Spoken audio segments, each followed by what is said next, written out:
Shalom et bienvenue encore dans ce média. Je suis ravi de vous retrouver encore aujourd'hui pour une nouvelle envolée spirituelle. Le titre de notre méditation ce jour est « Quelles sont tes affaires ?»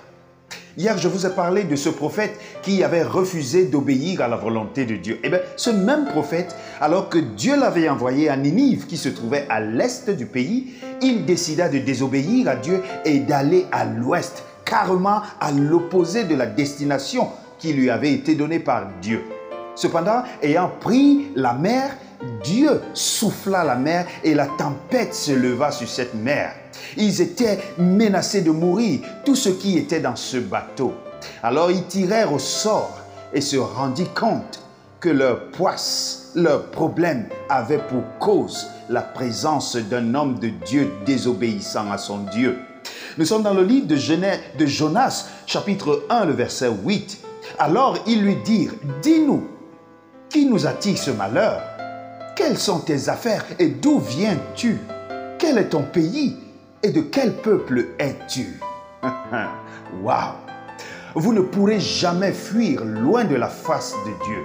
Vous êtes un peuple choisi, vous êtes un sacerdoce royal, vous avez une mission et aussi longtemps vous n'allez pas accomplir cette mission, vous allez attirer du malheur sur vous et sur tous ceux qui sont auprès de vous.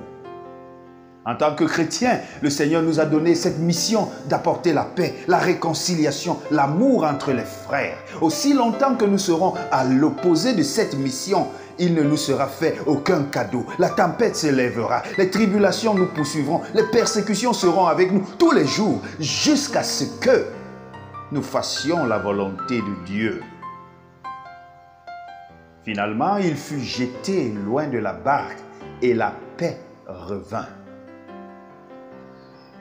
Mon cher ami qui m'écoute aujourd'hui, tu ne peux pas fuir loin de la face de Dieu.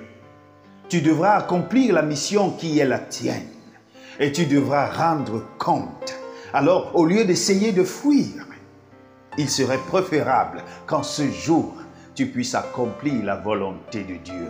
Va dire à quelqu'un que Dieu l'aime. Va dire à quelqu'un que l'amour est plus fort que tout. Va dire à quelqu'un ce jour que le Seigneur Jésus-Christ l'attend. Si tel est le cas, prie avec moi.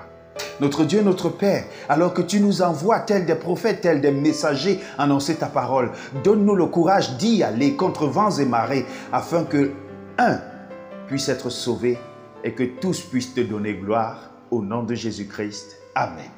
Que le Seigneur te bénisse et qu'il te garde.